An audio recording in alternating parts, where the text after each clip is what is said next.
the thought of losing the restaurants to me is like losing a family member, and although it hurts and you don't know what to do at that point, you also learn to adapt and manage those situations. You don't want to let people down more than ever. This is the Deep in the Weeds podcast. I'm Anthony Huckstep. Not all restaurants are alike, but the pandemic forced all hospitality businesses into the same model, takeaway. For many, simply switching to takeaway just wasn't a reality. How has the pandemic played out for operators with multiple and often different venues? Brent Savage is one of Australia's best chefs and restaurateurs. Together with Nick Hildebrandt, they became affably known as the Bentley Boys, who built a restaurant group of vastly different award-winning establishments, the likes of Bentley Restaurant Bar, Monopole, Yellow, and Cirrus. Brent, how are you going? Good, Anthony. How are you, mate? I'm good, thank you. You've got 4 restaurants and they're all recognised as, some of Australia's best. You spend a long time in the industry and built up this group. How did it feel in that period when the pandemic sort of arrived and the industry was forced into sort of closure except for takeaway? Yeah, look, for me, it was quite overwhelming, particularly in the beginning. Obviously, there was, although the government did get there in the end, they were got off to a bit of a slow start, and which was pretty scary. I guess for us, we felt pretty. I guess alone is not quite the right word, but we were definitely feeling like unsupported at that stage, and it was really nice. I guess one of the things that was really nice, lots of our peers and mates in the industry, we were in close contact with, which sort of brought people together, which was one of the real positives out of this that and still exists today. So it's been good to touch base with lots of people that you normally wouldn't be in such close contact with, or usually you're catching up once a year at the awards or whatever. But I think we all sort of chatted with each other and tried to feel each other out as to what the best way forward was, which was typical of hospitality, I guess. What was that period like? What were the immediate decisions that you and Nick made in regards to the businesses? Yeah, you sort of felt it with the weeks leading in. We saw sales dropping. We saw corporate. One of our, obviously Bentley is smack bang in the middle of the city. We have a lot of corporates, which is our bread and butter, really, going into doing group bookings on a daily basis. That we saw those reservations dropping off first, which was quite a daunting prospect in itself, and then the on-flow from there was the other restaurants being affected just with general a la carte, and eventually having such little patrons that it wasn't worth opening, and making those decisions to actually get to the point where we're going, no, this isn't worth it anymore. It took a bit. It seemed to be, so much changed on a day-to-day basis that it took. It felt like months, but it was only a week or two. You know what I mean? So I guess the hardest decisions that we actually had to make was, letting go our staff, the people who support us day in, day out, besides the our best guests, our customers, but the people closest to us every day are our staff, and that was a really, really difficult conversation to have, to say, hey, we've got no work at the moment, and at that point we didn't really have any way of supporting them through government or anything. Job Seeker hadn't really taken place, and nor had Job Keeper. So it was sort of an empty conversation where it's like, hey guys, we've got no work, we've got no customers. What are we going to, until further notice, you're being stood down, and that was heartbreaking. And seeing some of the reactions, and particularly with people that we've nurtured through sponsorship or through, just some of the young internationals that we have working for us are absolute amazing people, and to have to explain to them that we knew that the government eventually would have to support Australian citizens, but we didn't really have anything to offer the internationals, which was really difficult. You've spent a lot of time with Nick building this group, that came from Bentley when it was in Surrey Hills, and you've got 4 restaurants now, and it's quite a big group. I remember last year when you won Chef of the Year, and we had a conversation about how happy you were about that for your team and what it meant for them, because, times were a little bit tough, and you got some great acknowledgements then. Like, how did it feel having all of that sort of taken away with so much uncertainty? Like, how have you felt in this period? The acknowledgements are always amazing, and it's nice to be recognised amongst your peers and amongst your friends and all that. It didn't. I mean, as far as things being taken away goes, without sounding arrogant or anything, but like I mean, the awards were the last thing on my mind. It was more about saving the restaurants and having our lives taken away. Our lifestyles taken away was very daunting.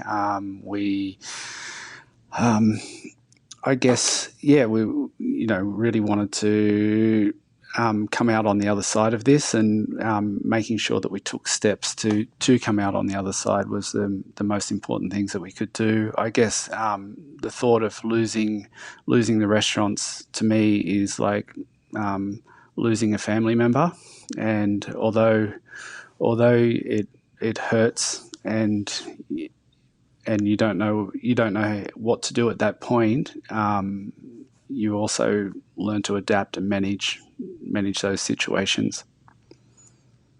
Or you have to, more so than you learn to, but you actually have to do it. There's no, you've got no choice, and you've got so many obligations hanging out there that you don't want to let people down more than ever. So with the sort of letting go of staff and the closures of the business temporarily, what did you put in place then after that to sort of trigger some trade with the various businesses? Because your restaurants are quite different, even though they all operate at such a high level. What initiatives did you put in? Yeah, absolutely. Like we obviously needed time to absorb what's just happened and work out a way forward. And I think the obvious thing was, the first thing that was so obvious to us, we had a cool room not full of food, but there was quite a bit of product that we had in amongst 4 cool rooms in the restaurants. We had a lot of stuff that could be produced and on sold as meals or just as raw produce. And one of the first things we did was offload that through a little market we ran at Yellow. We had a lot of vegetables hanging around, so we packaged those up and sold those off, and that did quite well for us. And then which then sparked the next idea was to keep that going. We have access to these amazing suppliers and amazing produce, and they that generally don't get to the general public that easily. And we thought that it was an opportunity to keep on giving to our customers, and obviously by doing that, it was also supporting our a percentage of our staff members in keeping them busy. A lot of people in that time wanted to be busy. They didn't want to be sitting at home, and it's typical of hospitality crowd that they don't want. Most of them have ADD or close to it, so they need to be kept busy, and that's what we tried to do, is keep people positive and keep them keep them busy, and further, I guess then we started Monopole Market, so we were selling some wine and produce out of Monopole. Was the second thing that we did, and there was a few ready-made meals there, and we busted out some old school pastry and did some tarts and things like that. And yeah, that's been going ever since, which we're really proud of what we're doing over there. And then the next step was to adapt our offering to get it to people's homes, and that took a bit of time, and it was pretty much like opening a new restaurant. Really, we had to give it a lot of, we gave it a lot of thought. A lot of the packaging took time to get together. I thought it would be a relatively quick project to do, but as it turned out, it took us a good 2-3 weeks to get that up and running, and it was a shitload of work, a shitload more than what I anticipated. Do you see these models and new businesses that you've been forced to launch? Do you see them evolving and continuing down the track when the restaurants open again? Look, in theory, it would be a fantastic thing to say and do is to continue it, but the logistics behind it are quite challenging. To think that really they need their own, these mini business models that we've set up. To be able to make those business models viable, they would really need more attention than what we can give them at the moment, and they would need their own space. Prepackaged food takes a lot of space really to actually make it, and to do that well, and to do it at a HACCP standard. There's a lot that should happen has to happen in behind it, and so we're really conscious that not to overextend ourselves, because we're also focusing on trying to get the restaurants back open again, especially now that the bans have been lifted and things like that. You and Nick have created quite a formidable team over many years. Has this situation changed your relationship and set you perhaps on a different path moving forward for the group? Oh, I definitely. It's almost a circuit breaker that we needed. You know what I mean? Like, you sort of get into these habits, I guess, of continually running things the way they were, and providing growth for people. And although we're only a small group, people are lots of our staff have been with us for a long time, and they're looking for new challenges all the time, and you almost sort of create opportunity for people to grow into. But it was for me, it was a real reality check as to how easily you create fat in your business for maybe it's not so necessary. And when it came down to it, getting back to the core business, which of producing food and selling it, it just makes you think differently going forward. I think. Why did you get into the food industry in the first place? I guess I think most people know the story that in lots of ways. I grew up in Lithgow. There's not much on offer. It's sort of like guns and coal mines are the go-to industries there, and I felt neither of those were for me. And at the time, my sister was cooking. She was a chef before I was. She was cooking in the Blue Mountains, and essentially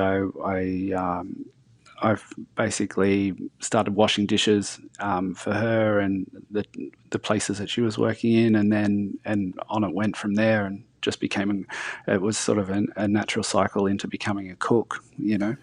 That's a long way back from sort of what you ended up doing in Bentley, where you sort of bended and tested the realms of gastronomy, certainly in the early days, and then moved that forward for our culinary landscape.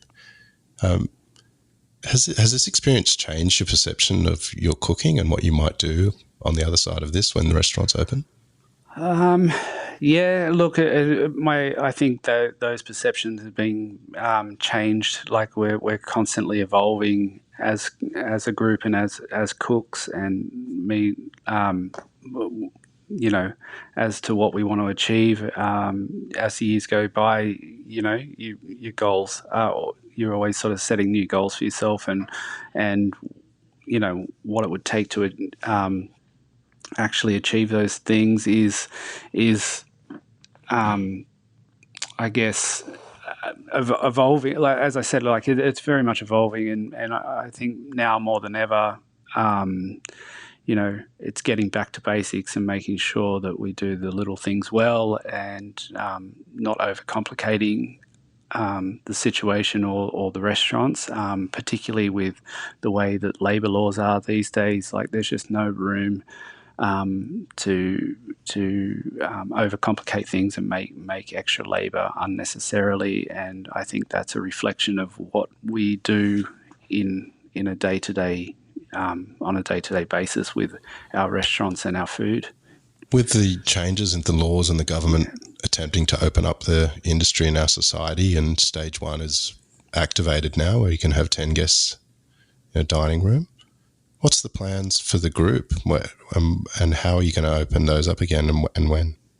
I guess, yeah, look, I think these are really positive steps, and for us, although we didn't jump on the bandwagon immediately to get open, we wanted to give ourselves a little bit of time, and also just sort of being cautious not to go too early, I guess, but just the communication that's needed, and the cost involved of opening for 10 people is, and then hopefully growing to 20, 30, 40, whatever, and getting back to normal, it has to be really cautious, I think, and we are working towards it. And for us to open 4 restaurants in one go is just not a reality whatsoever. Like, it's, at the end of the day, again, it's going to be an absolute shitload of work to get everyone back into rhythm. And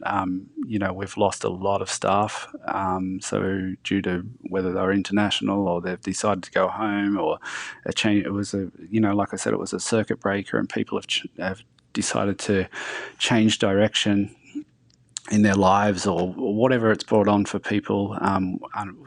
We're probably going to be a bit shorter staffed than what we started out with, and but we're going to start out small, and we're going to open yellow, and do the 20 covers a night, or whatever we can fit in, just to get rhythm back, to keep people get the teams back working and back into the rhythm of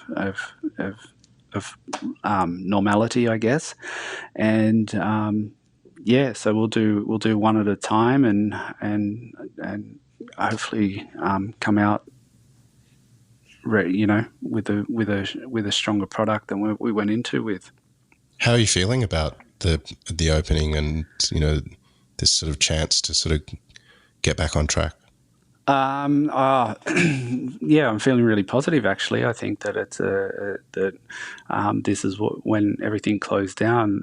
I think everyone was sort of wondering, well, will we ever open up? Will we be able to ever open up? And so on. And it's also been an opportunity to fix a few brokens. Like we can take this time and think about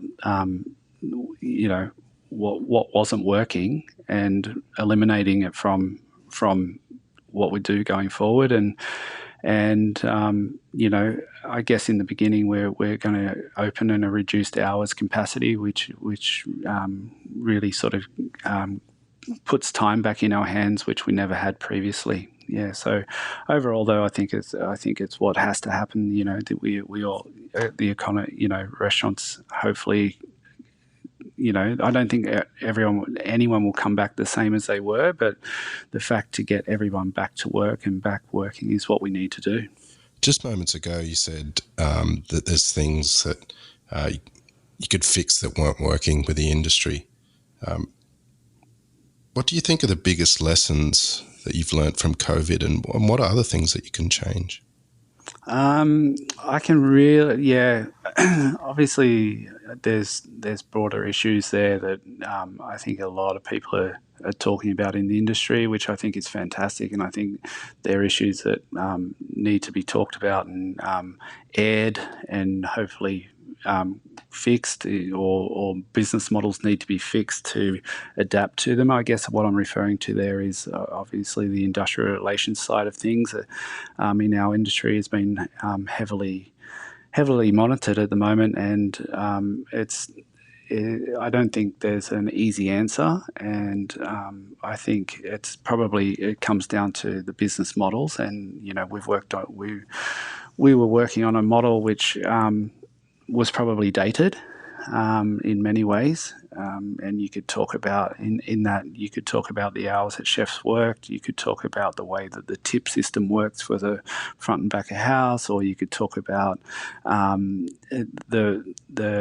fact that no one ever really regulated our industry, and then for 20 odd years, and then finally the regulator comes in and says, oh, you're doing it all wrong. But technically, yeah, we may have been doing it wrong, but there was no one there regulating it. You know what I mean? So it was a two-sided story, I guess. And and I think we're probably going to get some consistencies back into our industrial relations going forward, which is great. It's great for the industry. It's just going to mean that everyone's going to have to operate differently, and potentially, some places or some parts of our dining scene may become more expensive to adapt to those costs. Because restaurants have always run on a very, very thin margin, and yes, it's probably lent on staff from time to time where it maybe shouldn't have, but really the only person that benefited from that was the customers. It wasn't about ripping. I don't think restaurateurs really benefited from that, and I don't think staff really benefited from it either. I think the only benefits came through was the attention to detail that our customers got on their plate for a fraction of what they potentially could pay. And in other countries they would have to pay. So it'll be I think I'm in no way or means flying the flag that restaurants are cheap experiences, because they're not, and I love nothing more than to make them more accessible to more people, because that would be just much better for everybody. But at the end of the day, there's some real costs that sit in behind restaurants, and I don't think they're recognised as much as they could be. It's been a pretty big period, obviously, for everyone on the planet, and you've had to reevaluate everything. How have you personally felt during this period, and have there been some positives to come out of it for you? To be really honest, like I've worked harder, or as hard as ever, trying to save the businesses as I did trying to run 4 restaurants. I think it's been a much more stressful period for me. When I first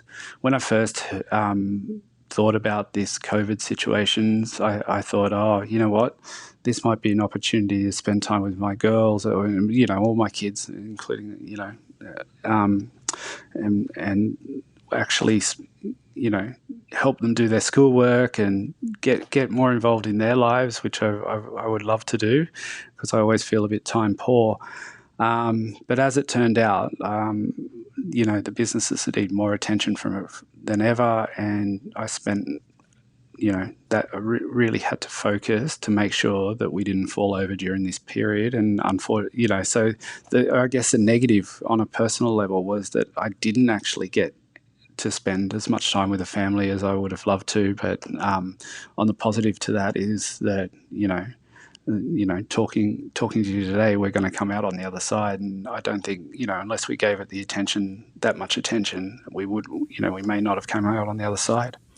Do you think it'll change the restaurant model on the other side that you do to allow you some more of your own personal space for balance?